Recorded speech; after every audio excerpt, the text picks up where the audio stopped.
धूप के नीचे रामू अपने खेत में कड़ी मेहनत करता है, सावधानी से खाद फैलाता है। ग्रामीणों ने संदेह भरी निगाहों से देखा। उनकी आवाजें खेतों में गूंज रही थीं।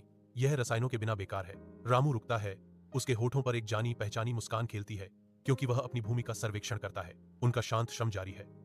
बदलते समय के बीच परंपरा का एक प्रमाण। अपने घर की धुंधली रोशनी में रामू सावधानी पूर्वक अपनी फसल की रणनीति की योजना बनाता है। उसकी भौहें एकाग्रता में तनी हुई हैं। वह नीम के पत्तों को कुचलकर एक जैविक कीटनाशक तैयार करता है, जिससे हवा में प्रकृति की खुशबू भर जाती है। उसकी पत्नी आत्मविश्वास से उसकी ओर देखती है। मुझे विश्वास है कि तुम सफल होगे। रामू सिर हिलाता है। उसकी आंखों में दृढ़ निश्चय की चमक है। हमें प्रकृति के साथ सामंजस्य बिठाकर काम करना होगा, तभी हम सफल होंगे। गांव का बाजार रामू के प्रवेश करते ही जीवन से भर जाता है। उसकी जैविक सब्जियां और अनाज स्वास्थ्य और स्वाद का वादा करते हैं। जीवंत अराजकता के बीच रामू सावधानी पूर्वक अपनी दुकान को व्यवस्थित करता है। अपने समुदाय के साथ प्रकृति की प्रचुरता साझा करने की तैयारी कर रहा है।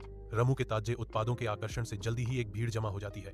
हवा में उनकी प्रत्याशा स्पष्ट होती है। प्यार से ग्रीन फार्मर के रूप में जाने जाने वाले रामू मुस्कुराते हैं, क्योंकि ग्रामीण उनकी फसल की बेजोड़ गुणवत्ता की प्रशंसा करते हैं। अन्य किसान रामू की सफलता को अपनी आंखों के सामने खिलते हुए मिश्रित ईर्ष्या और समझ के साथ देखते हैं। बाजार में एक मौन स्वीकृति गूंजती है। रामू के टिकाऊ तरीके फलदायी साबित हुए हैं।